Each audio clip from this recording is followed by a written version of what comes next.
Assalamualaikum warahmatullahi wabarakatuh.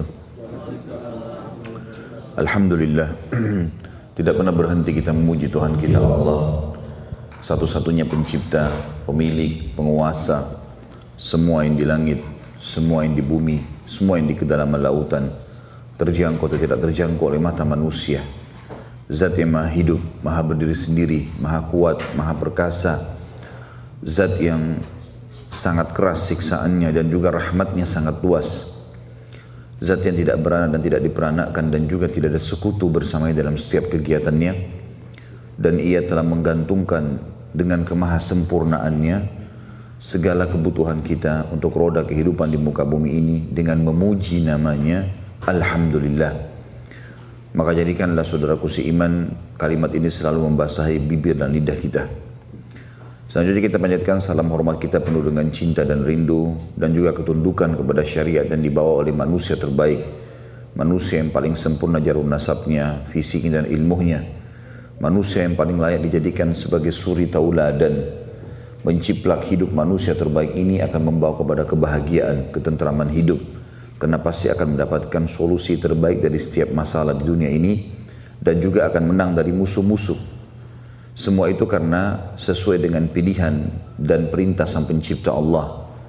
Mengucapkan satu kali salam hormat kepada manusia terbaik ini akan dibalas oleh Allah secara langsung 10 kali tambahan rahmat atau karunia. Maka sangat wajar kalau kita selalu membacakan salawat dan taslim kepada Nabi besar Muhammad sallallahu alaihi wasallam. Pada kesempatan ini, Bapak Ibu sekalian, pertemuan kita yang kesekian di Houston ini semoga Allah berkahi, tentang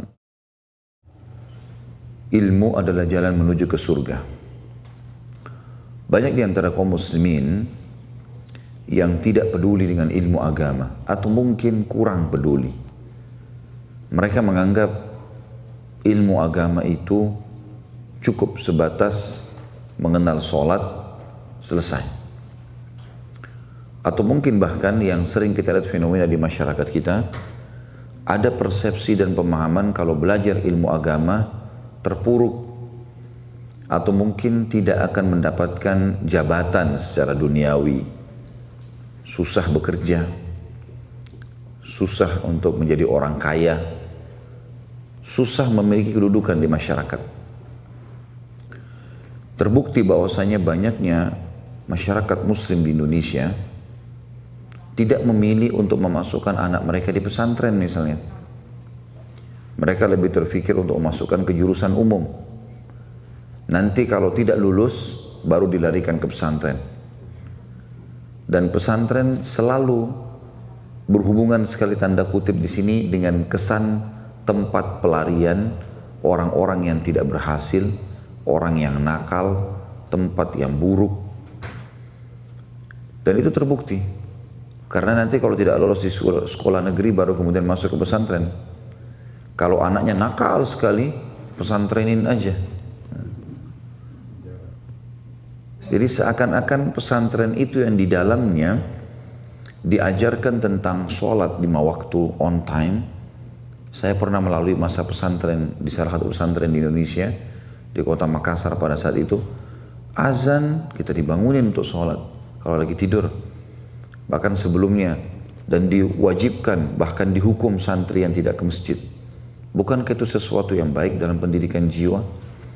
Diajar untuk akhlak yang mulia. Apapun pelanggaran agama, bohong, mengganggu orang lain atau apa saja dihukum. Dan orang-orang yang menerapkan agama dipuji. Itu satu hal yang luar biasa. Sebenarnya itu hal yang sangat luar biasa. Menuntut ilmu agama ini Bapak Ibu sekalian kewajiban dan bukan pilihan. Baik bagi anak-anak, orang tua, laki-laki, perempuan, ya, kaya, miskin, kewajiban.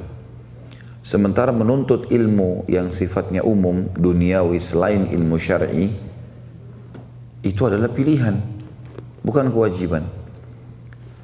Menjadi dokter, menjadi insinyur, spesialis apapun yang sifatnya selain agama itu sunnah, artinya pilihan. Boleh Bapak Ibu jadi dokter, boleh jadi insinyur, boleh jadi sastrawan, boleh jadi sejarawan, terserah. Tapi itu pilihan. Cuma belajar agama tidak boleh dipilih. Harus tahu. Yang akan dihisab oleh Allah SWT pada hari kiamat adalah ilmu agama ini. Ditanya sholatnya, ditanya puasanya, ditanya ibadah-ibadahnya. Jadi ini bukan pilihan dan ini kewajiban Bapak Ibu sekalian. Jadi boleh Anda menjadi dokter dalam Islam, boleh menjadi insinyur, tapi belajar agama tidak boleh lepas. Dan sangat baik apa yang dilakukan oleh para ulama dan para da'i yang sudah mengikuti jalan Allah Subhanahu wa taala yang diajarkan melalui nabinya Muhammad sallallahu alaihi wasallam. Beliau membuat halaqah ilm. Nabi SAW duduk mengajarkan apa yang Allah telah ajarkan halal haram. Sehingga umat ini belajar dan punya panduan hidup. Kita akan mulai dengan firman Allah Subhanahu wa taala di dalam surah Al-Fath ayat 28. Al-Fath ayat 28 ini berbunyi, A'udzu billahi minasyaitonir rajim. Bismillahirrahmanirrahim. Huwallazi arsala rasulahu bil huda wa dinil haqq liyudhhirahu 'alad dini kullihi wa kafa billahi syahida. Dialah Allah yang telah mengutus rasulnya dengan membawa al-huda, petunjuk, dan dinil haqq, agama yang benar, agar dimenangkannya agama tersebut terhadap semua agama, dan cukuplah Allah sebagai saksi. Yang dimaksud dengan al-huda di sini, huwallazi arsala rasulahu bil huda, adalah ilmu yang bermanfaat dari ilmu syar'i tentang halal haram, mana makanan, mana minuman, mana pakaian, mana pergaulan, mana pendapatan, mana sistem politik, ya, yang boleh dan mana yang tidak boleh. Itu namanya al-huda. Wa dinil haqq, kata ulama tafsir, adalah amal saleh, mempraktikkan ilmu itu. Teman-teman sekalian, menerapkan apa yang Allah Subhanahu wa taala perintahkan kepada kita ini, halal haram, yang semestinya kita jadikan sebagai tradisi kita. Dan jangan tradisi diislamkan, tapi Islam ditradisikan, bukan pilihan tapi kewajiban. Sekali lagi, Bapak Ibu wajib sebagai seorang muslim agar bisa bahagia di dunia dan di akhirat, belajar masalah agama ini. Jadi pada saat kita mau makan, oh tahu ini makanan boleh atau enggak, minuman, pakaian, pendapatan, apa saja. Dan menuntut ilmu syar'i ini hukumnya wajib bagi setiap muslim. Dalilnya adalah hadis Nabi SAW riwayat Imam Muslim, talabul ilm fariidatun ala kulli muslim. Menuntut ilmu syar'i itu adalah wajib bagi setiap muslim. Ya. Imam Qurtubi rahimahullah berkata dalam tafsir beliau, hukum menuntut ilmu itu terbagi dua. Yang pertama hukumnya wajib, seperti menuntut ilmu tentang sholat, zakat, puasa. Ini yang dimaksud dalam riwayat menyatakan bahwasanya hukumnya wajib. Sementara yang kedua adalah hukum fardu kifayah. Fardu kifayah itu Bapak Ibu sekalian artinya dia akan menjadi wajib kalau belum ada yang tuntut sama sekali dari kaum muslimin, dan kalau sudah ada yang tuntut maka tercukupkan dengan itu. Mirip begini hukumnya, sholat jenazah misalnya. Sholat jenazah itu hukumnya fardu kifayah. Kalau tidak ada yang sholat di jenazah itu, Bapak Ibu wajib sholat. Tapi kalau sudah ada 1-2 orang muslim yang sholati, maka yang lainnya gugur hukumnya. Mereka boleh kerjakan tapi sudah hukumnya bukan lagi sunnah, bukan lagi kewajiban. Sama kalau ada yang hadir dalam majelis kita ini misalnya datang kemudian tiba-tiba dia mengucapkan salam, menjawab salam hukumnya wajib. Tapi kalau ada salah satu jemaah yang sudah jawab, maka yang lainnya jadi hukum fardu kifayah. Udah terjawab, sudah tertanggulangi dengan 1 orang itu. Ya, itu contoh hukum fardu kifayah. Kata Imam Qurtubi, fardu kifayah yang kedua ini seperti menuntut ilmu tentang pembagian berbagai hak, tentang masalah qisas, ya, tentang mendamaikan orang-orang bersengketa. Sebab tidak mungkin semua orang dapat mempelajarinya dan apabila diwajibkan bagi setiap orang maka tidak mungkin semua orang bisa melakukannya. Dan yang dimaksud sini adalah yang dimaksud yang mengikuti bagaimana seseorang itu mempelajari ilmu muamalah, berperilaku sehari-hari. Tentu Islam tidak pernah meninggalkan masalah akhlak, karena agama ini lengkap membahas semuanya. Tetapi belajar ilmu agama secara detail itu adalah kewajiban, sementara rincian dalam muamalah atau ilmu-ilmu umum kayak tadi saya bilang kedokteran, matematika dan yang lainnya adalah pelengkapnya. Sifatnya fardu kifayah. Kalau sudah ada muslimin yang belajar maka sudah tercukupkan. Tapi ilmu agama harus semuanya tahu.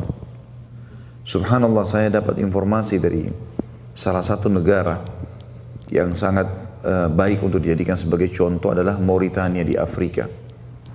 Di Mauritania itu Bapak Ibu sekalian, satu negara itu mayoritasnya muslim, mirip dengan kita di Indonesia. Di atas 80%-nya muslim. Bahkan kalau tidak salah mereka itu sudah mencapai di atas 95% lebih kaum muslimin. Itu semuanya sudah tertanamkan di jiwa masyarakat mereka, menuntut agama adalah kewajiban, bukan pilihan. Sampai-sampai mereka banyak yang jadi dokter, jadi insinyur, tetapi hafal 30 juz Al-Quran. Mereka hafal sekian ribu hadis. Kalau mereka lagi duduk acara perkawinan, lagi duduk-duduk silaturahim keluarga, lagi kumpul-kumpul teman-teman, itu pasti yang dibicarakan bukan ilmu spesialis mereka. Ilmu kedokterannya di tempat praktiknya, ilmu arsiteknya di tempat dia menggambar, tidak ada hubungannya dengan masalah majlis. Yang dipelajari kalau lagi duduk, Allah berfirman dalam surah An-Nisa ayat 70, bunyinya seperti ini. Sebab nuzulnya apa ya? Siapa yang tahu? Si fulan menjelaskan. Pendapat para ulama sampai mereka menghafal bukan cuma sekedar ilmu syar'i, mereka sampai menghafal syair-syair dalam bahasa Arab. Dan hampir satu negara itu menggunakan bahasa Arab. Bahkan kalau ada seorang insinyur atau dokter di dari Mauritania, kalau lagi duduk, kemudian orang lagi bicarakan tentang pepatah bahasa Arab, orang bicarakan tentang hadis, tentang sejarah Nabi SAW, dan sejarah Islam, lalu dia tidak bisa bicara, dia terkucilkan. Ya, itu tertanam itu. Sehingga tidak asing di Mauritania itu, mayoritas masyarakatnya hafal 30 juz Al-Quran. Tidak asing bagi mereka, sudah menghafal buku-buku hadis yang 9.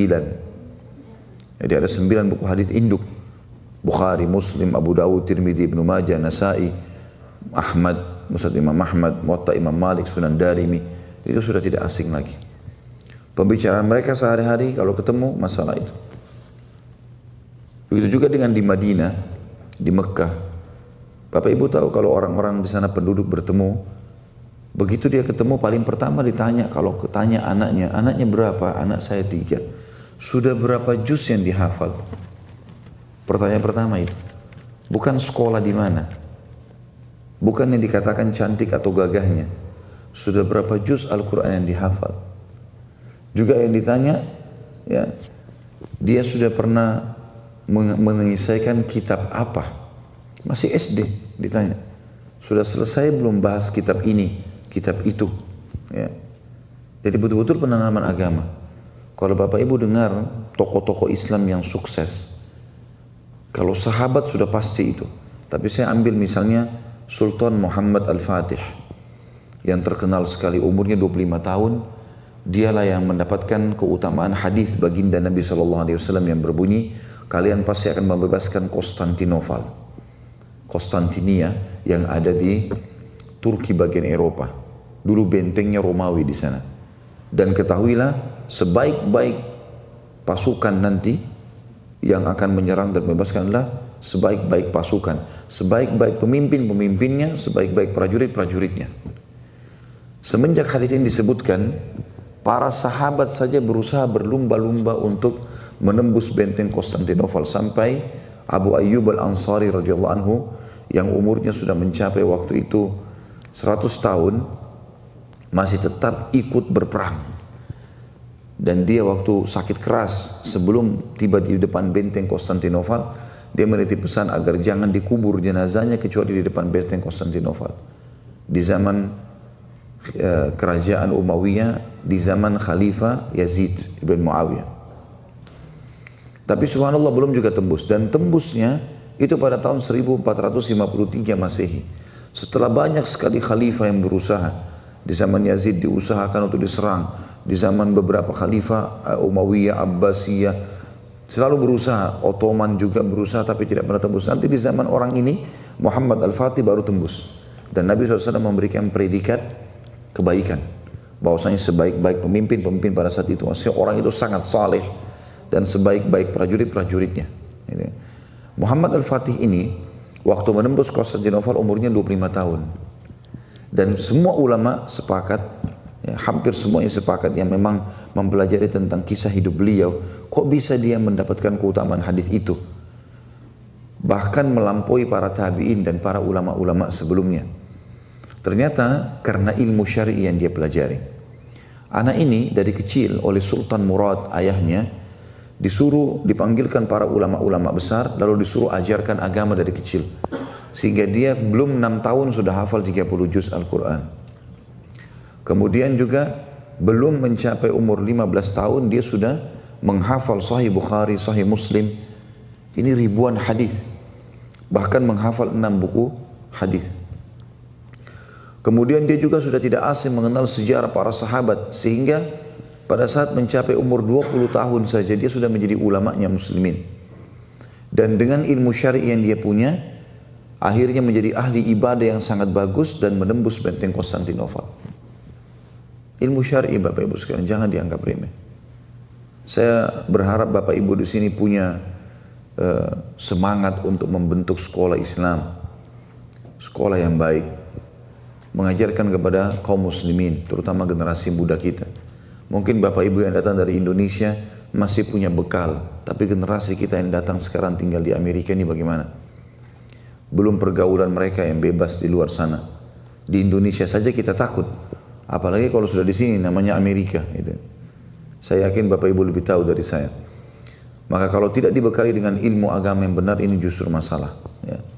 Kita harus tahu pondasi yang paling kuat dalam kehidupan seseorang muslim, ilmu. Karena ilmu agama ini akan mendatangkan iman. Iman ini kalau sudah ada Bapak Ibu sekalian, dan tidak bisa datang keimanan kecuali dengan ilmu syar'i. Bapak Ibu duduk di halaqah seperti ini, di pengajian begini, itu akan menambahkan keimanan. Dan Bapak Ibu sedang memberikan makanan ruhnya. Kalau kita makan nasi, makan ayam, makan ini, makan itu, makanan yang tiap hari kita sibuk masak, pilih jenisnya, kita minum, ini untuk jasad. Tapi jangan lupa, kita terdiri dari dua, jasad dan ruh. Dan makanan ruh ilmu. Banyak orang fisiknya sehat, tapi ruhnya kempes. Makanya pada saat dia ditimpa musibah sedikit saja, udah putus asa. Bahkan banyak orang mungkin badannya berotot tapi bunuh diri. Karena ruhnya kempes. Ada banyak orang, diantaranya para sahabat Nabi Ridwanullahi alaihim, fisiknya kurus, tapi ruhnya kuat, berotot. Ada seorang sahabat Bapak Ibu sekalian namanya Julaibib. Julaibib itu kecil sekali badannya. Waktu terjadi perang Uhud, Nabi SAW menyuruh mencari setelah perang, cari untuk saya Julaibib. Dicarilah oleh para sahabat. Mana Julaibib ini? Keliling-keliling dicari. Sampai terakhir ditemukan di tengah-tengah kancah peperangan. Orangnya itu jatuh, mati, terbunuh. Di sekitarnya ada 7 atau 8 orang kafir Quraisy yang kekar-kekar. Dibunuh oleh dia. Karena orang yang kecil sekali, kurus. Maka Nabi SAW pun datang, lalu kemudian menggendong Julaibib dengan telapak tangan beliau. Karena kecilnya Julaibib, ya, dengan tangan Nabi diangkat, bisa terangkat Julaibib karena kecilnya. Lalu beliau mengatakan, sesungguhnya Julaibib bagian dari aku dan aku bagian darinya. Kata para ulama, Julaibib ini adalah orang yang sangat cinta menuntut ilmu bersama Nabi SAW. Sampai dengan ilmu itu dia kecilnya fisiknya tidak menghalangi dia untuk melawan orang-orang kafir yang kekar-kekar. Karena ilmu ini mendatangkan keimanan. Tidak menghalangi orang rajin sholat malam, tidak menghalangi orang menghafal Al-Quran, tidak menghalangi orang untuk menolak hal-hal yang haram dari pendapatan haram, dari segala macam. Karena ilmu syar'i, ruhnya kuat, maka dia akan mendatangkan keimanan. Iman ini kalau datang berubah, orang bodoh jadi pintar, penakut jadi pemberani, orang pelit jadi dermawan, berubah semuanya. Ya. Orang yang putus asa jadi semangat. Ya. Orang yang hanya cinta dengan dunia jadi bukan meninggalkan, mendahulukan akhiratnya. Sehingga dunia ini semuanya jadi sosial bagi dia, jadi kebaikan-kebaikan. Ilmu syar'i ini, Bapak Ibu sekalian, kalau dipelajari akan memudahkan Bapak Ibu mendapatkan kebahagiaan dunia dan juga akhirat. Tidak ada orang menjadi ulama lalu tidak dihormati, nggak ada. Itu sudah sunnatullah. Orang semua manusia butuh dengan dia. Tapi kalau orang belajar ilmu umum, kalau ada kebetulan orang yang butuh bidangnya dia baru. Tapi kalau ilmu agama semua orang butuh. Tidak ada orang yang menjadi ulama itu kemudian tidak mendapatkan kebahagiaan, kedudukan, tidak ada. Dan insya Allah tidak akan ada ulama yang mati kelaparan. Ya. Tidak ada istilah tidak punya pekerjaan. Karena mereka adalah pegawai-pegawai langit. Bapak Ibu sekalian, di muka bumi ini cuma ada dua jalan. Tidak ada jalan yang ketiga. Dan Bapak Ibu harus tentukan dari sekarang.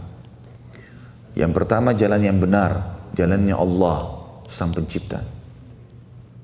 Yang kita selalu ucapkan la ilaha illallah, la ma'budu bihaqqin illallah. Tidak ada Tuhan yang berhak disembah dan ditunduki kecuali Allah. Juru bicaranya Allah, para nabi-nabi dan rasul yang membawa ilmu syar'i, dan penyambung lidahnya para nabi-nabi dan rasul adalah para ulama dan dai. Bapak Ibu belajar dari mereka, dari para ulama dan dai, maka akan dipandu ke jalannya nabi-nabi dan jalannya Allah, ujungnya surga. Ini jalan yang benar. Enggak ada jalan yang lain ini untuk benar, cuma satu ini. Tentukan itu. Bapak Ibu sering hadir di majelis ilmu, belajar agama, maka pasti dipandu ke jalannya Allah. Yang kedua jalan sesat dan tidak ada jalan yang ketiga, jalannya syaitan. Dan juru bicaranya adalah dukun, peramal, penyamun, penyihir, ahli maksiat. Bapak Ibu ke sana, maka akan dipandu ke jalan syaitan. Dan pasti ke neraka. Nggak ada pilihan lain. Ini hadis Nabi SAW jelas sekali berhubungan dengan masalah dalam hadis Bukhari Muslim. Beliau pernah keluar dari masjid lalu beliau bawa tongkatnya, lalu menggaris dengan garis yang keras. Lalu berkata, hadza siratullahil mustaqim. Ini jalannya Allah yang lurus. Belajar agama ini jalan Allah, ujungnya surga. Lalu beliau menggambar garis-garis kecil di sekitarnya, lalu beliau mengatakan, wa hadhihi subul fa inna fi kulli sabilin syaitan yad'u ilaih. Ini jalan-jalan kecil di sebelahnya yang menyimpang, tidak mau belajar agama. Ini setiap jalan dikuasai oleh syaitan yang akan menyesatkan manusia. Kita dengarkan hadis tentang ilmu syar'i ini memudahkan kebahagiaan dunia akhirat. Dalam sebuah hadis yang sahih, hadis ini tentu diriwayatkan oleh banyak sekali ulama hadis, di antaranya hadis Bukhari. Rasulullah SAW bersabda, man nafasa an mu'minin kurbatan min kurabid dunya, nafasallahu anhu kurbatan min kurabi yaumil qiyamah. Wa man yassara ala mu'sirin, yassarallahu alaihi fid dunya wal akhirah. Wa man satara musliman, satarahu Allahu fid dunya wal akhirah. Wallahu fi auni al-'abdi ma kana al-'abdu fi auni akhihi. Wa man salaka tariqan yaltamisu fihi 'ilman, sahhalallahu lahu bihi tariqan ila al-jannah. Wa majtama'a qaumun fi baitin min buyutillahi yatluna kitaballahi wa yatadarasunahu bainahum illa nazalat 'alaihimus sakinah wa ghashiyatuhumur rahmah wa haffathumul malaika wa dzakarahumullahu fi man 'indah wa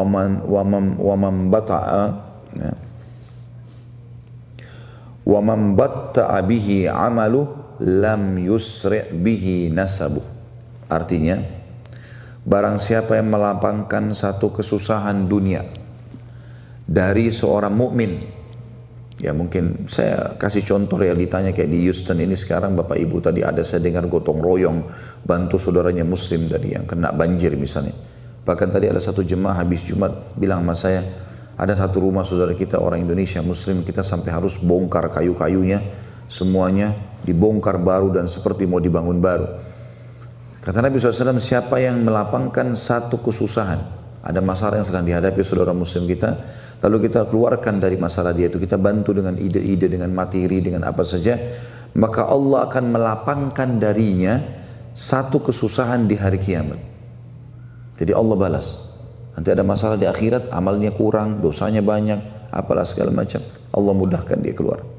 Barang siapa yang memudahkan urusan atas orang yang kesulitan dalam masalah hutang, misalnya ada orang butuh lalu dia pinjamkan, atau ada orang hutang, ya, kemudian dia tidak bisa bayar, lalu kemudian dimaafkan atau diberikan tenggang waktu, ya, maka Allah akan memudahkan atasnya, ya, segala urusan berhubungan dengan uang di dunia dan kemudahan urusan di akhirat. Jadi Bapak Ibu kalau utangkan orang tidak bayar misalnya, Bapak Ibu tidak usah bersedih. Jangan bersedih karena banyak keutamaannya. Kalau keutamaan yang paling mendasar hadis ini adalah menyebutkan dia akan dimudahkan dalam urusan keuangan di dunia. Jadi nanti kita kalau orang ini utang tidak bayar, Allah buka pintu keran atau keran rezeki yang lain dari tempat lain. Ini cuma penyebabnya. Di dalam hadis yang lain juga dikatakan siapa yang mengutangkan seseorang, maka dia seperti bersedekah dengan setengah apa yang dia utangkan itu, ya, sampai jatuh tempo. Misal saya pinjam uang dan saya bilang kepada Pak Eka misalnya, saya akan bayar di awal Oktober Pak Eka. Baik, dipinjamin saya misal. Sampai awal Oktober ini, Pak Eka seperti bersedekah setiap hari setengah dari uang itu. Misal, dipinjamkan 1 juta rupiah atau $100 misalnya. Maka sama Pak Eka bersedekah 500.000 atau $50 tiap hari. Hanya dengan uang tertahan di situ. Dan kata Nabi SAW, kalau lewat dari waktu yang disepakati, dia seperti sedekah seutuh uang itu. Jadi kalau misalnya pas 1 Oktober saya belum bayar, meningkat pahalanya seperti dia sedekah utuh, seperti 1 juta rupiah atau $100 utuh setiap hari. Belum tentu kita bisa sedekah begitu. Bagaimana kalau orang itu menahan uang kita 10 tahun? Berapa banyak pahala yang didapatkan? Ya, itu luar biasa sebenarnya. Dan Bapak Ibu harus tahu, kita kalau sudah menghutangkan kepada orang, ya, sudah utangkan kepada orang, maka anggap itu sedekah udah. Tidak usah sibuk dengan masalah tagihannya, walaupun kita wajib menagihnya. Mengingatkan dia sekali saja sudah cukup. Ingat ya tanggalnya jatuh tempo sekian. Baiklah, lewat tanggal dia nggak bayar, ya sudah. Kita sabar, anggap itu sedekah dari kita. Kalau dia bayar satu waktu silakan, kalau enggak ya sudah. Tapi kita seperti mendapatkan pahala itu. Ini kalau orang memudahkan, kata Nabi SAW, dan siapa yang memudahkan atau melapangkan kesusahan, ya, dalam urusan utang, piutang ini, maka Allah akan memudahkan atasnya di dunia, masalah keuangan, dan Allah akan mudahkan dari perkara-perkara yang dihadapi nanti di akhirat, urusan hisab dan seterusnya. Kemudian selanjutnya masih lanjutan hadis ya, masih hadis yang sama. Barang siapa yang menutupi aib seorang muslim. Kalau Bapak Ibu tahu si fulan buat salah, si fulan punya kekurangan, jangan ceritakan kepada orang, tutupi aib itu. Apalagi kalau dasarnya memang orang itu minta, saya mau cerita, tapi jangan cerita ke orang lain ya. Banyak orang begitu, iya baik-baik, padahal cerita juga sama temannya lagi. Ada yang saya mau bilang ya, tapi jangan cerita orang lain. Tadi mana amanahnya? Barang siapa yang menutupi aib seorang muslim, kita kalau lihat ada kekurangannya, datang ke dia nasihati langsung, tutupi aib itu, ya. Jangan diceritain orang lain. Siapa yang menutupi aib seorang muslim di dunia, maka Allah akan menutupi aib-aibnya dia, kekurangan dia di dunia dan di akhirat.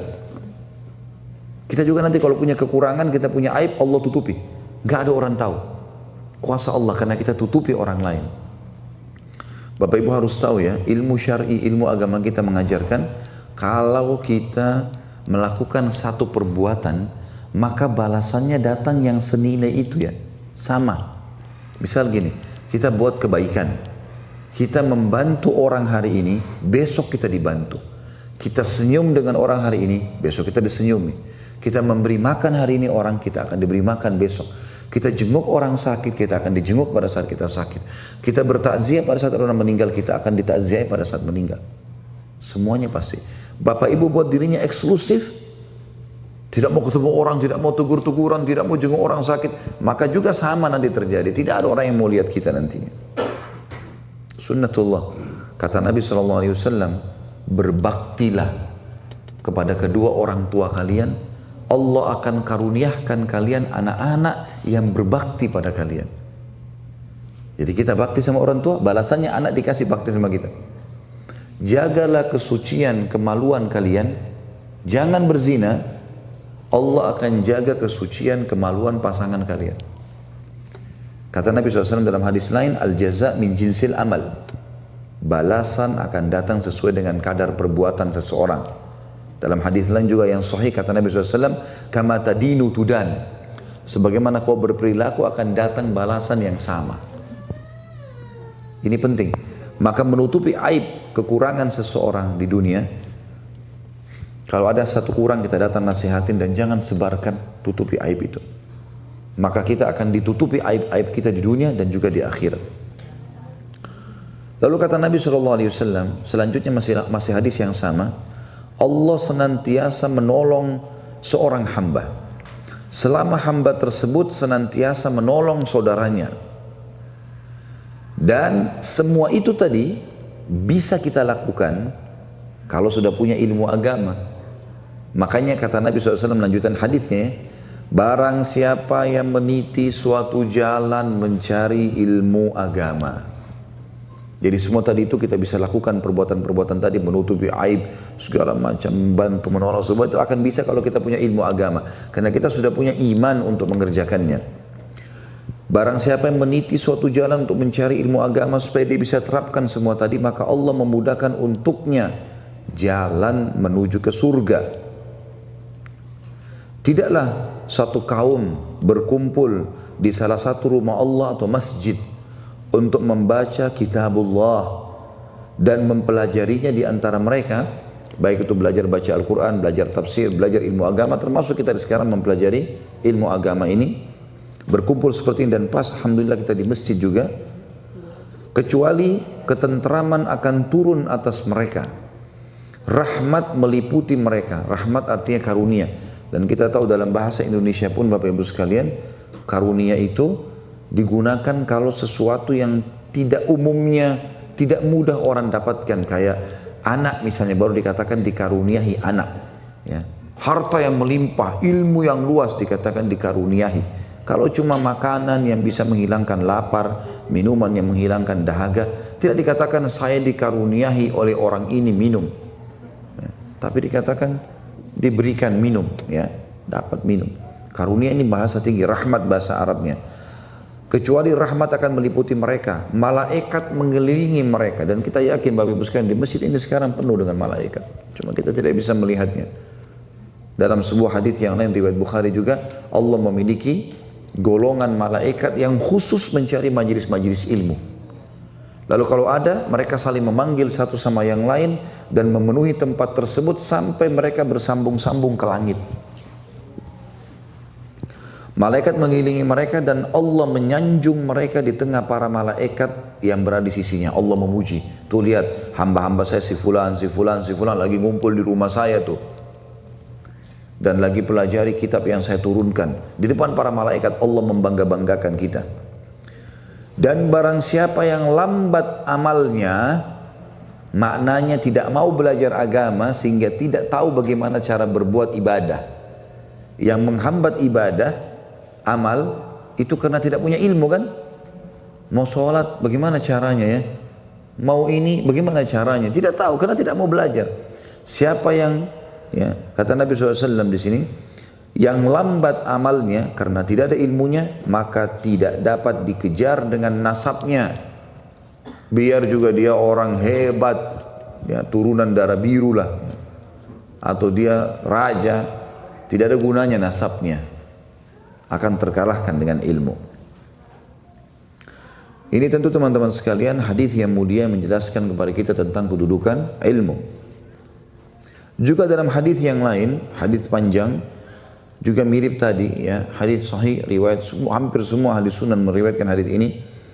Kata Rasulullah SAW, man salaka tariqan yatlubu fihi ilman, salakallahu bihi tariqan ilal jannah wa innal malaika la tada'u ajnihatiha ridan li talibil ilm wa innahu la yastakfiru lil alimi man fis samai wal ardi hatta al hitana fil ma'i wa fadlul alimi ala al abidi ka fadlil qamari ala sairil kawakib innal ulama'a hum warathatul anbiya wa innal anbiya la yuwarrithu dinaran wala dirhama wa innama warratul ilm faman akhadahu akhadha bihadzin wafir.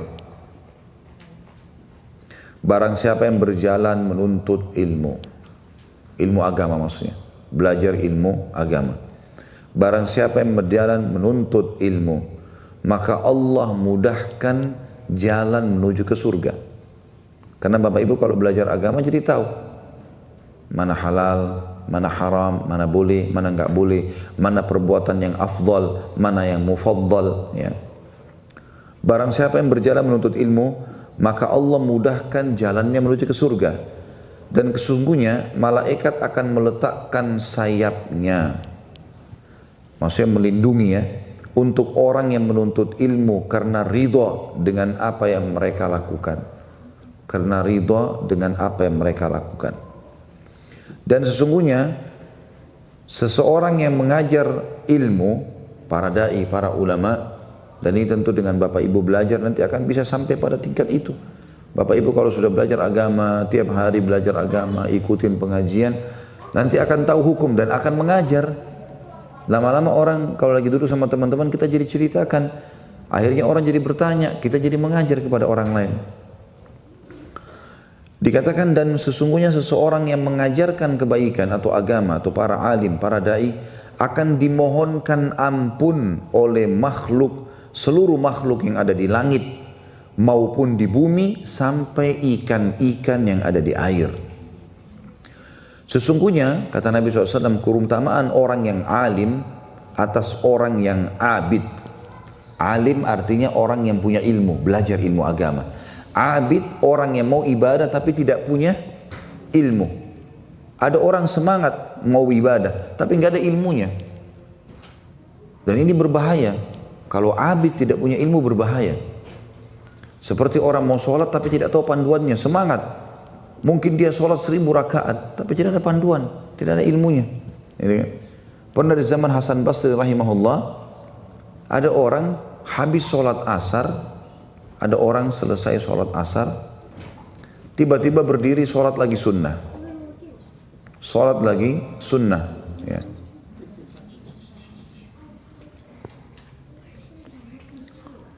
Pada saat dia sholat sunnah, ya, Imam Hasan Basri mau ingatkan, tidak bisa. Karena orang ini begitu salam, sholat lagi. Baru mau diingatkan lagi, salam, berdiri lagi sholat, sampai 6 rakaat dia sholat. Begitu dia selesai salam, habis 6 rakaat, mau sholat sunnah lagi nih, ba'di asar. Kita tahu ba'di asar tidak ada ya hadisnya, khilaf di antara ulama, tapi pendapat yang dipegangi oleh mayoritas ulama tidak ada sholat ba'di asarnya gitu kan. Maka Hasan Basri memegang tangan orang ini, lalu berkata, apa yang kau buat? Dia bilang, saya sholat. Bukankah, apakah Allah akan menghukum saya gara-gara saya sholat?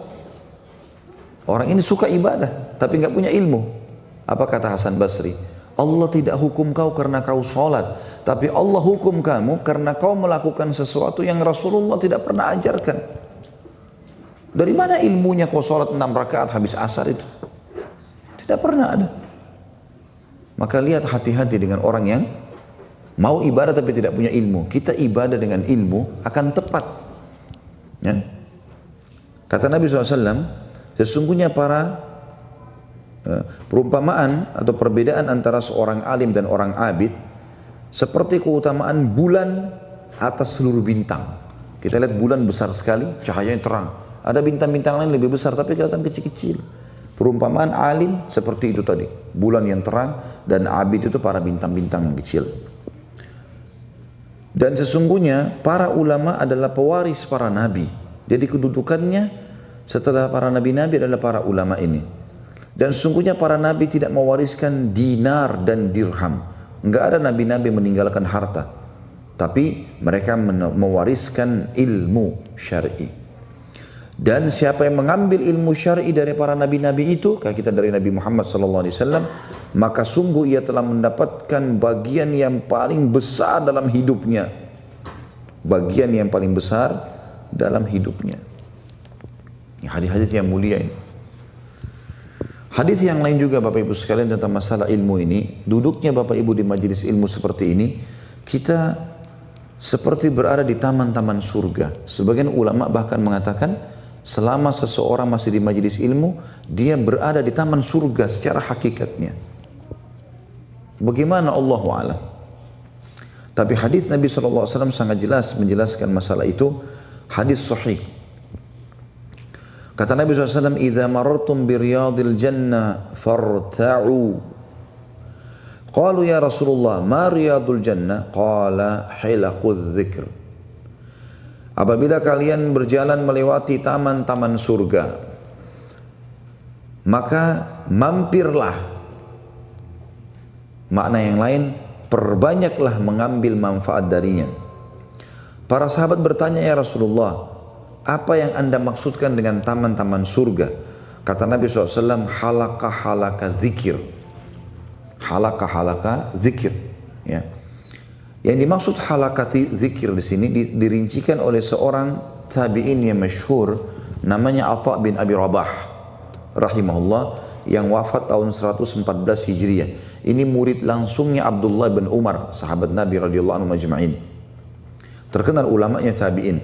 Dan dia dapat julukan ulamanya tabi'in. Dia mengatakan, yang dimaksud dengan majlis-majlis zikir adalah majlis-majlis yang mempelajari halal dan haram. Bagaimana harus membeli, menjual, berpuasa, mengerjakan sholat, menikah, cerai, melakukan haji, dan semua yang berhubungan dengan ilmu agama itu. Ya. Jadi di sini Bapak Ibu sekalian, Atha bin Abi Rabah memberikan kepada kita pemahaman yang sangat luar biasa berhubungan dengan masalah ini. Orang kalau belajar agama otomatis menjadi ulama, Bapak Ibu sekalian. Ya. Kalau Bapak Ibu terus belajar non-stop dan tidak ada kata oh saya sudah tua, hafalan saya sudah lemah. Seorang muslim nggak kenal kata-kata negatif. Tidak ada kata-kata negatif, sugesti negatif nggak ada. Itu seorang muslim. Kata Nabi SAW, saya tidak suka dengan kalimat pesimis. Saya sudah tua. Saya baru belajar agama, jadi belum tahu. Saya tidak bisa sembuh. Saya kayaknya tidak bisa kaya. Saya tidak mungkin menjadi pintar. Saya tidak mungkin begini dan begitu. Ini kalimat pesimis. Kata Nabi SAW, saya benci dengan kalimat pesimis. Dan saya suka dengan al-fa'al. Kata para sahabat, ya Rasulullah, apa itu al-fa'al?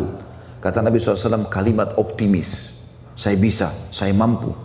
Bapak Ibu tahu, para sahabat ada yang masuk Islam di umur 60 tahun, hafal Quran.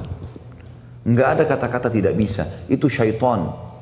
Saya sudah tua enggak bisa. Mulai dulu. Mulai hafal surah demi surah, ayat demi ayat. Oh nanti saya lupa. Semua orang lupa. Tapi kan tidak mungkin orang lupa 30 juz semua. Orang lupa sambungan ayat. Nanti ulangi lagi. Imam Masjid Haram saja yang sudah hafal Quran dari kecil kadang-kadang sering lupa, diingatkan oleh makmum di belakangnya. Gitu kan? Biasa sekali itu. Tapi mulai, Bapak Ibu sekalian. Harus belajar mulai. Dan tidak ada kata-kata terlambat. Bapak Ibu targetnya usahakan menjadi ulama. Kita semua harus jadikan target. Karena ulama ini dipuji oleh Allah. Tadi sudah saya sebutkan dalam hadis, para ulama pewaris para nabi. Jadi Nabi meninggal, mereka posisi seperti Nabi.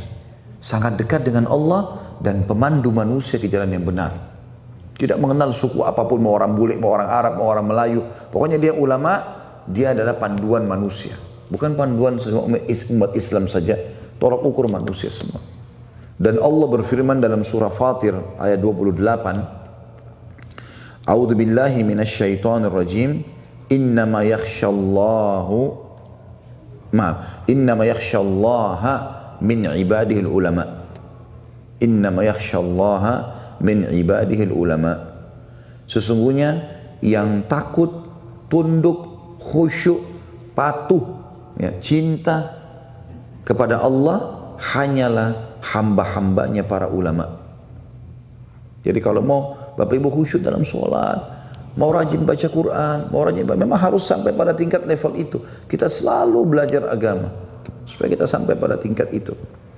Ibnu Katsir berkata rahimahullah dalam tafsir Fatir ayat 28 ini, sesungguhnya yang paling takut pada Allah dengan takut yang sebenarnya adalah para ulama atau orang yang berilmu.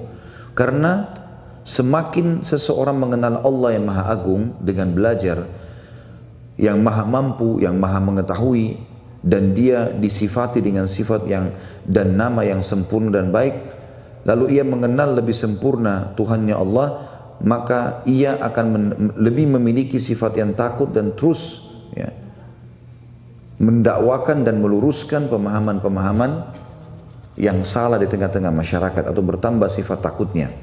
Tafsir Quranul Azim jilid 6 halaman 308. Dan para ulama berkata, man kana billahi a'raf kana lillahi akhwaf. Siapa yang paling mengenal Allah, dialah yang paling takut kepada Allah. Dan dalam sebuah riwayat yang sahih juga disebutkan, siapa yang takut kepada Allah, Allah akan buat segala sesuatunya takut padanya. Makanya Umar bin Khattab radhiyallahu anhu dalam hadis yang masyhur, beliau sampai ditakuti oleh syaitan. Dan Nabi SAW pernah menjelaskan masalah itu di dalam sebuah hadis yang lain. Kalau aku pernah melihat Umar dalam mimpi menggunakan baju yang panjang sampai melebihi badannya, maka para sahabat mengatakan, ya Rasulullah, apa maknanya? Kata Nabi SAW, ilmu yang luas. Umar bin Khattab punya ilmu agama yang luas, tidak ada kata terlambat untuk belajar, ya. Maka Allah Subhanahu wa taala muliakan dia, syaitan pun takut dari dia. Ibnu Qayyim mengucapkan kalimat yang luar biasa, Bapak Ibu sekalian, dalam masalah ilmu. Beliau berkata, walau lam yakun fil ilmi illa al-qurb min rabbil alamin waltihaqu bi'alamil malaikati wa suhbatil mala'il a'la lakafa bihi fadlan wa syarafan fakaifa wa izzad dunya wal akhirah manutun bihi wa masyrutun bihusulih. Seandainya keutamaan ilmu hanyalah bisa mendekatkan seseorang pada Tuhan yang Tuhan penguasa alam semesta, dan juga bisa mendekatkan dia dengan malaikat, karena para malaikat hadir dalam majelis ilmu. Dalam hadis lain dikatakan melindungi mereka dengan sayap-sayapnya. Dan juga bisa jadi berteman dengan para penduduk langit, karena tadi hadis sudah kita sebutkan, para penduduk langit, penduduk bumi, bahkan ikan-ikan di air beristighfar kepada Allah untuknya. Maka itu sudah sangat cukup baginya. Terlebih lagi, belajar ilmu agama akan mendatangkan kemuliaan dunia dan akhirat. Senantiasa meliputi orang yang berilmu, akan selalu bersama dengan dia. Dan dengan ilmu, ya, syar'i ini, maka dan syarat mendapatkan semua itu adalah ilmu, dengan mempelajari ilmu syar'i. Dalam hadis yang lain, teman-teman sekalian, Nabi SAW menyebutkan dalam hadis Bukhari tentang keutamaan menuntut ilmu ini, dan itu berarti Allah cinta sama dia. Bapak Ibu kalau datang seperti ini, termasuk insya Allah sore ini, Bapak Ibu sampai mau terdorong untuk datang belajar ilmu syar'i. Mungkin teman-teman kita yang ikuti acara live, dan Masya Allah kita kemarin live di sini, Bapak Ibu perlu tahu, teman-teman kita di Indonesia yang mengikuti di Instagram 10.000 orang. Ya. Dan sudah menjadi biasa teman-teman di Instagram, teman-teman di Facebook, di YouTube yang mengikuti ini ribuan orang di Indonesia. Ya, dan ini satu hal yang menggembirakan, karena kita sudah mulai menyadari tentang pentingnya belajar agama. Ya. Saya tidak mengatakan diri saya alim, saya sama Bapak Ibu juga lagi menuntut ilmu. Kita sama-sama menuntut ilmu. Dan saya cuma menyampaikan apa yang kami ketahui. Sebagian kecil ilmu agama itu Bapak Ibu sekalian seperti lautan. Luas sekali. Kita kalau cebur di dalamnya, mau minum airnya sebanyak apapun tidak akan pernah habis. Mau tangkap ikannya sebanyak apapun tidak akan pernah habis. Maka kata Nabi SAW dalam hadis Bukhari, perhatikan baik-baik. Man yuridillahu bihi khairan yufaqihu fil din. Yufaqihu fid din. Barang siapa yang Allah menghendaki kebaikan untuknya, diperbaiki nama baiknya, diperbaiki fisiknya, diperbaiki akhlaknya, diselamatkan dunia dan akhirat, maka Allah membuatnya memahami ilmu agama. Terdorong, termotivasi mau ibadah, mau belajar agama maksud saya. Mau belajar agama. Kita juga tahu Bapak Ibu sekalian hadis yang masyhur tentang masalah orang kalau mati, yang paling bermanfaat buat dia 3 hal. Sebagaimana sabda Nabi SAW dalam hadis riwayat Muslim, "Idza matal insanu inqata anhu amaluhu illa min thalathati." Illa min sadaqatin jariyah au ilmin yuntafa'u bih au waladin salihin yad'u lah. Tentu ada lafaz yang lain, tapi ini salah satu lafaznya. Riwayat Imam Muslim nomor 1631 yang kata Nabi SAW, jika seseorang manusia mati, orang dalam hadisnya dikatakan jika Muslim meninggal dunia, maka terputus darinya amalnya kecuali dari 3 sumber. Sedekah jariyah. Sedekah jariyah itu adalah sedekah yang kita keluarkan selama hidup di dunia dan terus bermanfaat, kayak bangun-bangunan masjid, jalanan, ya, fasilitas umum lah ya, terus dipakai. Dan ilmu yang diambil manfaatnya, dan kata para ulama puncak ilmu yang diambil manfaatnya adalah ilmu agama, ilmu syar'i. Ya. Dan yang ketiga, anak soleh yang selalu mendoakannya. Dan makna anak soleh adalah anak yang dididik secara agama. Bagaimana bisa kita kader anak kita jadi anak soleh atau solehah kalau kita tidak paham agama? Berarti hubungan dengan ilmu syar'i. Ilmu agama ini Bapak Ibu sekalian akan menghidupkan hati seseorang, membahagiakan hidupnya. Di dalam hadis yang sahih dari Abu Musa al-Asy'ari radhiyallahu anhu bahwasanya Nabi SAW bersabda, "Mathalu ma ba'athani Allahu bihi minal huda wal ilm kamathalil ghaithil kathiri asaba arda fakana minha naqiyatun qubilat atau qabilatil ma' fa'ambatat al-kala'a wal 'ushbal kathir wa kanat minha ajadibu amsakatil ma' fanafa'a Allahu bihan nas fasharibu wa saqaw wa zara'u wa asabat minha ta'ifatun ukhra innama hiya qi'anu la tumsikul ma' wa la tumbitu kala' fadzalika mathalu man faqiha fi dinillahi wa nafa'ahu ma ba'athani Allahu bih fa'alima wa 'allamah wa mathalu man lam wa mathalu man lam yarfa' bidzalika ra'san walam yaqbal hudallahi alladhi ursiltu bihi." Artinya, permisalan petunjuk dan ilmu yang Allah mengutusku dengannya adalah seperti gaith atau hujan yang turun, dan hujan itu bermanfaat.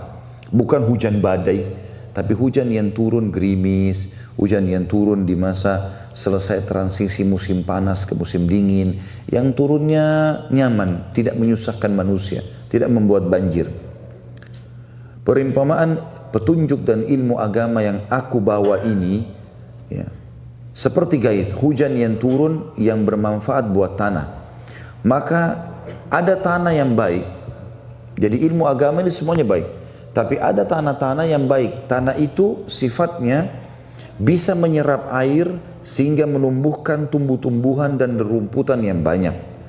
Di antara juga tanah-tanah di bunga bumi ada tanah yang ajadib, atau tanah yang bisa menampung air namun tidak bisa menyerap ke dalamnya, seperti sungai-sungai misalnya, ya, lautan. Dia bisa menampung air tapi nggak bisa menumbuhkan tanaman, jadi cuma bisa bermanfaat. Dia tetap bermanfaat sehingga memberi manfaat bagi manusia. Genangan air itu mereka bisa minum darinya, manusia bisa memberi minum darinya atau minum dari dan memberi hewan ternak mereka. Dan manusia juga bisa mengambil dan mengaliri tanah, mengaliri pertaniannya dari air, dari tanah tersebut, dari tanah yang menampung air tadi. Dan ada jenis tanah yang ketiga adalah tanah yang ki'an, atau tanah yang tidak bisa menampung air dan tidak bisa menyerap air. Ada jenis tanah yang tidak bisa apa-apa, seperti bebatuan ya, yang penuh dengan bebatuan, tidak bisa dia menyerap air, tidak bisa juga menampung air ya.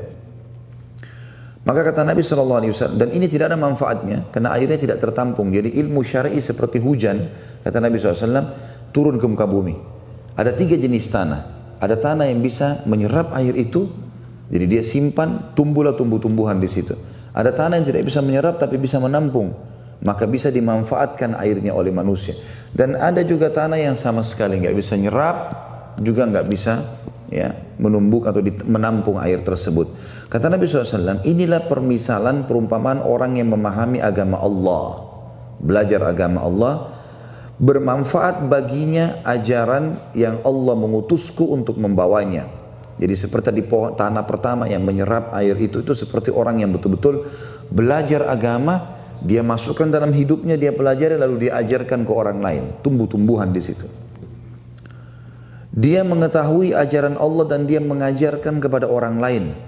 Dan demikianlah orang yang tidak mengangkat kepalanya terhadap dan dikatakan di sini inilah permisalan orang yang memahami agama, bermanfaat baginya ajaran yang Allah mengutusku untuk membawanya. Dia mengetahui ajaran Allah dan dia mengajarkan kepada orang lain. Perumpamaan tadi 2, tanah yang menyerap itu bermanfaat buat dia, bermanfaat bagi orang lain. Ada juga ilmu agama, ada juga orang seperti tanah yang kedua. Dia pelajari ilmu agama, turunlah ilmu agama ini, dia dengar, tapi dia cuma menampung saja, dia tidak ajarkan ke orang lain. Nanti kalau ada orang tanya baru bermanfaat, atau ada orang belajar agama untuk dirinya sendiri. Ini juga bagus, tapi lebih bagus yang pertama. Dan ada tanah yang ketiga, buruk orang-orang. Dengar agama, tidak diterima, enggak bermanfaat buat dia, enggak bermanfaat bagi orang lain. Dan dikatakan oleh Nabi SAW penutupan bagi orang yang ketiga tadi, demikianlah orang yang tidak mengangkat kepalanya terhadap wahyu dan tidak mau menerima petunjuk yang Allah mengutusku dalam membawanya. Imam Bukhari rahimahullah menulis khusus dalam kitab beliau, bab pertama adalah salah satu babnya adalah bab orang yang berilmu dan mengajarkan ilmu. Dan Imam Nawawi rahimahullah juga menulis bab dalam Sahih Muslim, permisalan petunjuk dan ilmu yang Allah mengutus Nabi Muhammad SAW dengannya. Dan Imam Nawawi berkata, adapun makna hadis dan maksudnya, di dalamnya terdapat permisalan bagi petunjuk Nabi SAW tentang gaith atau hujan yang turun dan memberikan manfaat. Juga terkandung kandungan hadis ini bahwa tanah itu ada 3 macam, begitu pula dengan manusia. Juga Bapak Ibu sekalian, ilmu syar'i ini ya, banyak sekali tentunya kalau kita mau bahas masalah keutamaannya, tapi akan selain menenteramkan jiwa, selain membawa ke surga gitu ya. Ada sebagian ulama mengatakan statement yang menarik, man amila bima alim awrathahu Allahu ilma ma lam ya'lam. Bapak Ibu kalau sudah membuka pintu belajar ilmu syar'i, perlu kita garis bawahi satu hal ya. Nanti kalau kita amalkan ilmu itu, Allah akan memberikan kepada kita, ilmu-ilmu yang lain. Jadi kita nanti jadi bisa faham. Allah SWT bukakan ilmu yang lain.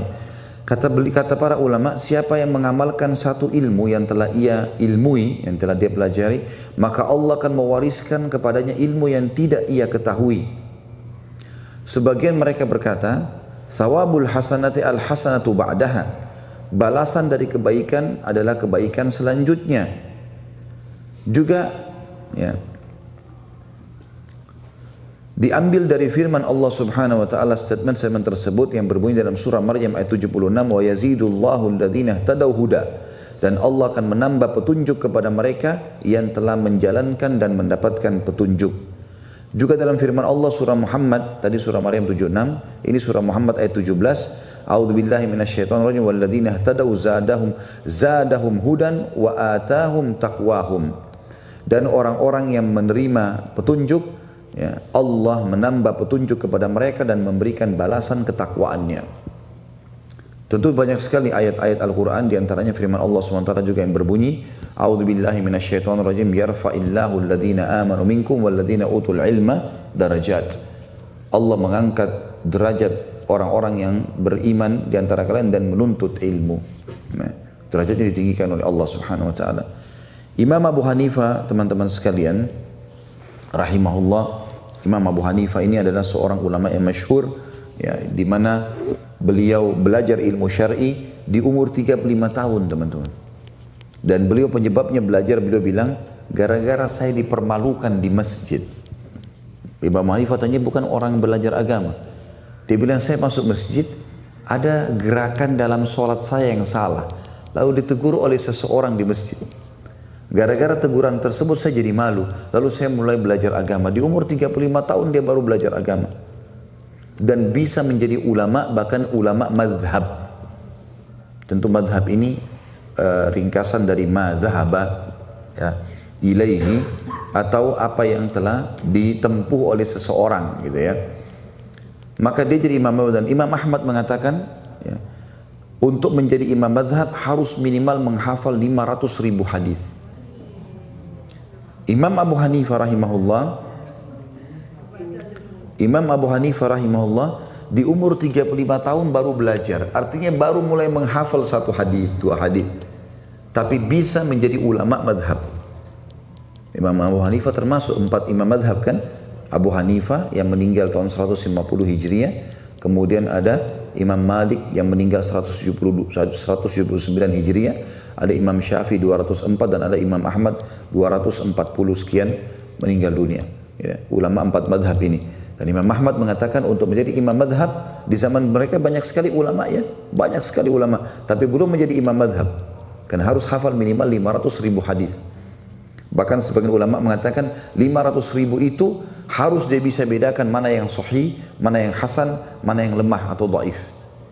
Ya, seperti itulah, luar biasa.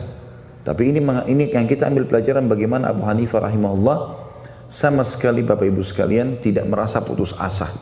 Oh, saya sudah terlambat, biar anak saya saja yang belajar. Tidak ada kata terlambat.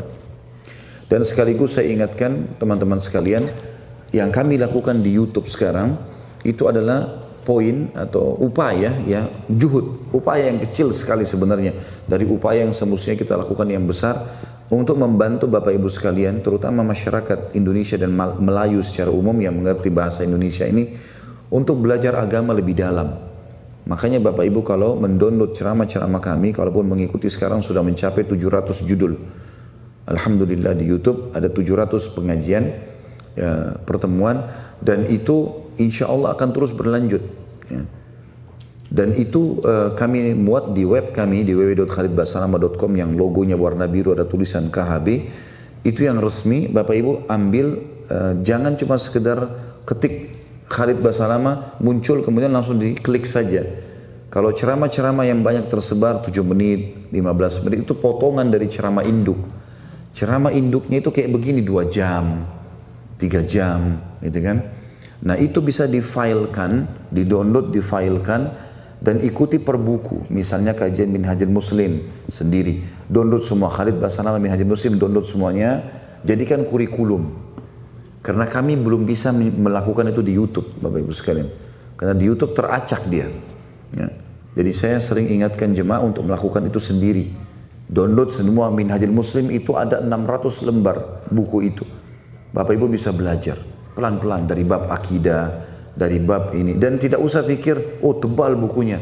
Belajar dulu, mulai. Tadi kan saya bilang mulai dulu, daripada Bapak Ibu belajar bicara sekarang, ya, saya sudah tua, padahal sebenarnya Allah masih hidupkan dia 20 tahun 30 tahun ke depan.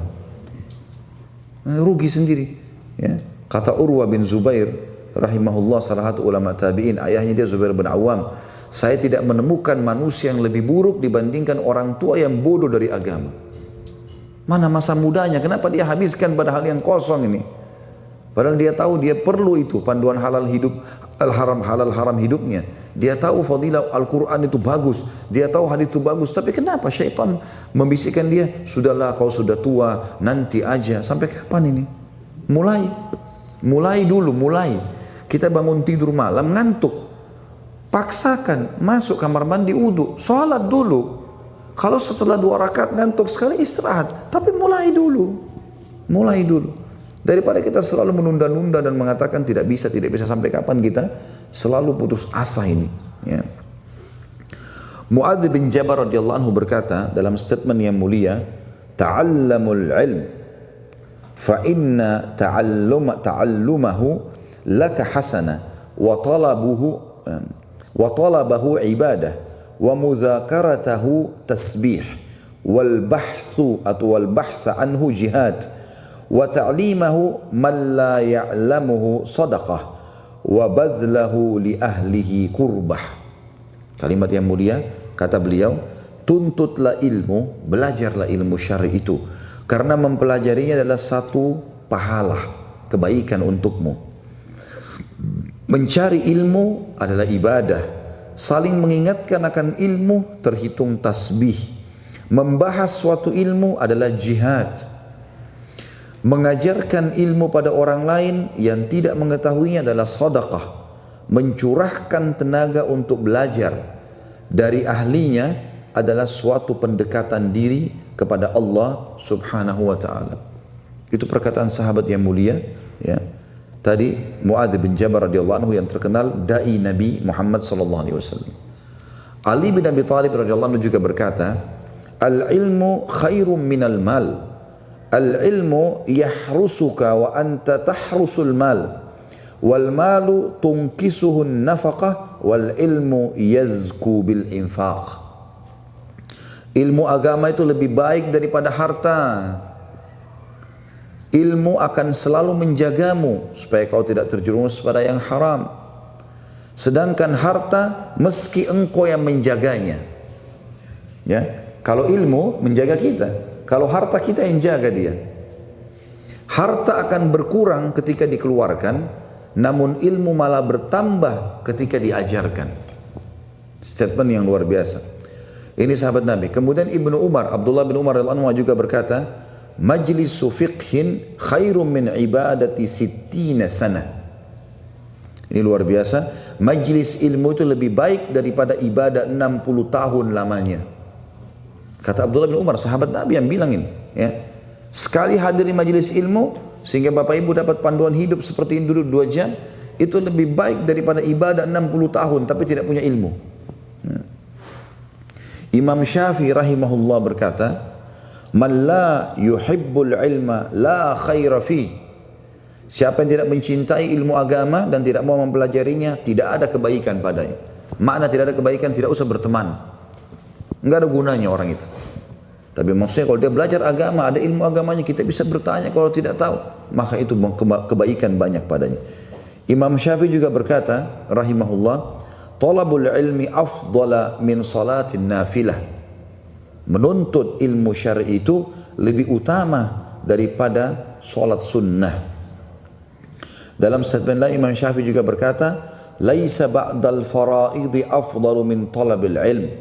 Tidak ada, ya, setelah berbagai hal yang wajib yang lebih utama dibandingkan menuntut ilmu. Dalam statement lain Imam Syafi'i juga berkata dalam statement yang masyhur, "Man arada ad-dunya fa'alaihi bil ilm wa man arada al-akhirata fa'alaihi bil ilm." Dalam statement lain, "Wa man aradahuma fa'alaihi bil ilm." Siapa yang mau punya kedudukan di dunia, maka dia harus punya ilmu agama. Dan siapa yang ingin punya kedudukan di akhirat, dia harus belajar ilmu agama, punya ilmu agama. Dan siapa yang ingin menguasai keduanya, maka dia harus punya ilmu agama.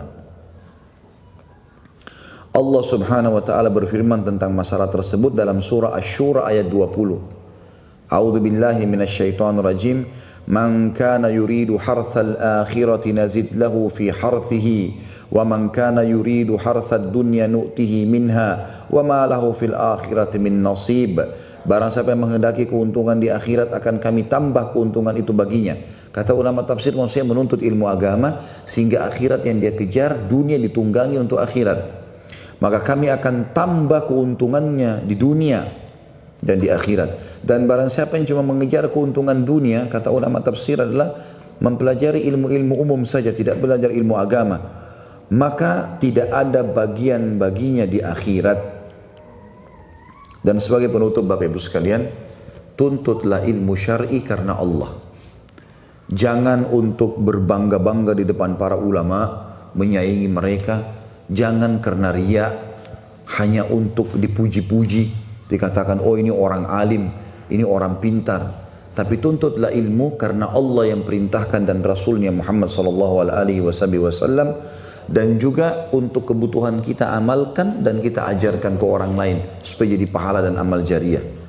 Kata Nabi SAW di dalam hadis sahih riwayat Abu Daud dan Ibnu Majah melalui Abu Hurairah radhiyallahu anhu bahwasanya Nabi SAW bersabda, man ta'allama ilman mimma yubtaga bihi wajhullahi azza wa jal la yata'allamuhu illa liyusiba bihi aradan minad dunya lam yajid arfal jannati yawmal qiyamah. Barang siapa mempelajari ilmu yang seharusnya ia niatkan untuk mengharapkan wajah Allah, maksudnya dia ikhlas tapi dia ubah, namun ia malah niat untuk mencapai dunia atau menggapai dunia, puji-pujian orang, maka di hari kiamat ia tidak akan mencium bau surga.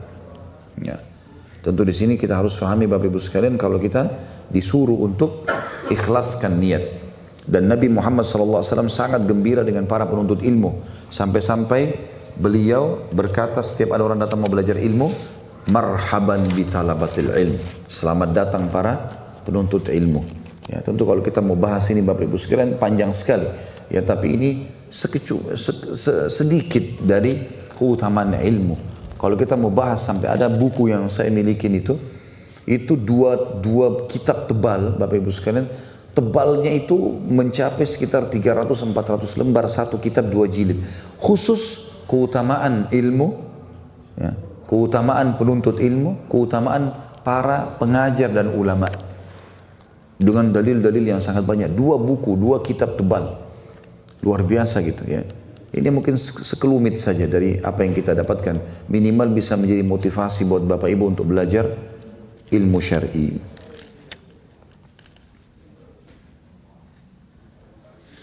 Baik, kita masuk ke pertanyaan Bapak Ibu sekalian.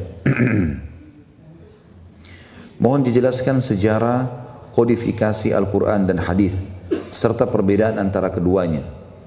Di zaman wahyu masih turun Bapak Ibu sekalian, di zaman Nabi Muhammad SAW, pada saat masih turun wahyu, maka Nabi SAW sempat melarang untuk menulis hadis-hadis beliau karena khawatir bercampur baur dengan Al-Quran. Kalau kita bicara Al-Quran, maka Al-Quran pada saat turun itu tergantung kejadian, tempat, kasus ya.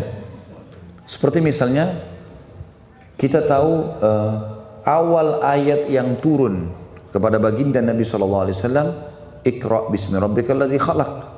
Tapi berada di juz berapa dia? Di juz 30. Ya kan? Bagaimana bisa ayat yang pertama turun kemudian berada di juz 30 Ustaz? Maka jawabannya memang Al-Quran pada saat turun, dalam proses turunnya selama 23 tahun, 13 tahun di Mekah dan 10 tahun di Madinah, ini proses turunnya teracak ayat-ayat tersebut. Dalam arti kata, turun sesuai dengan kasus yang ada. Nanti pada saat turun, Nabi Muhammad SAW yang mengaturnya, mengatakan ayat ini letakkan di surah ini dan letakkan di ayat sekian. Sehingga tersusunlah Al-Quran seperti kita sekarang. Itu bagaimana proses Al-Quran turun dan bagaimana bisa tersusun seperti sekarang, gitu kan? Karena kalau kita lihat rata-rata ayat-ayat surah-surah Al-Quran ada dibagi dua oleh para ulama, ada Makkiyah, ada Madaniyah. Ada yang turun di fase Mekah 13 tahun, ada yang turun di fase Madinah 10 tahun. Nah, ayat-ayat yang turun di fase Mekah ini umumnya itu berbicara tentang masalah umat sebelum kita, tentang surga dan neraka, gitu kan? Belum banyak bicara masalah hukum syar'i. Karena hukum syar'i lebih banyak turun di fase ayat-ayat surah-surah Madinah, gitu kan, 10 tahun terakhir. Makanya perintah puasa Ramadan di tahun 2 Hijriah, perintah jihad nanti di Madinah, perintah haji nanti tahun ke-10 ya, dari masa kenabian di Madinah ya. Jadi sudah tahun ke-22 dari masa kenabian baru ada perintah haji. dari hukum-hukum syariah. Nah, kita temukan kebanyakan ayat-ayat Makkiyah, surah-surah Makkiyah ini justru berada di juz-juz terakhir. Ya, gitu. Tapi seperti itu adalah prosesinya. Kalau hadis Nabi SAW, sahabat banyak menghafalnya, lalu kemudian mulailah disusun di akhir hari hidup Nabi SAW karena khawatir nanti akan terlupakan. Ya. Dan lebih lengkap lagi disusun setelah meninggalnya Nabi SAW dan di tangan para sahabat mulailah disusun Al-Quran. Tadinya Al-Quran juga masih dihafal, belum dalam bentuk buku seperti kita sekarang. Nanti di zaman Uthman bin Affan baru kemudian ditulis Al-Quran itu. Maksudnya ditulis di lembaran kulit, ya, dan menjadi seperti sebuah susunan kitab. Kalau di zaman Nabi SAW itu Al-Quran ada yang ditulis di tulang-tulang unta, ada yang belum semuanya rapat, ya. Maka di zaman Uthman bin Affan radhiyallahu anhu disusunlah kitab yang menjadi sebuah kitab, makanya dikenal dengan Mushaf Uthmani, ya. Dan itu masih ada fisik aslinya mushaf itu yang sangat besar, mungkin seperti meja ini besarnya, ya. Kalau hadis-hadis Nabi SAW mulai berkembang ditulis juga setelah itu, dan selama sahabat masih hidup maka mereka menukil satu sama yang lain, dan banyak tabi'in mulai menulis dari para sahabat setelah Al-Quran sudah dianggap lengkap semuanya. Pada saat meninggalnya Nabi SAW, kemudian sudah mulai dibukukan, lalu kemudian hadis-hadis juga dikembangkan. Mungkin begitu saja. Subhanakallahumma bihamdika, asyhadu an la ilaha illa anta astaghfiruka wa atubu ilaik. Wassalamualaikum warahmatullahi wabarakatuh.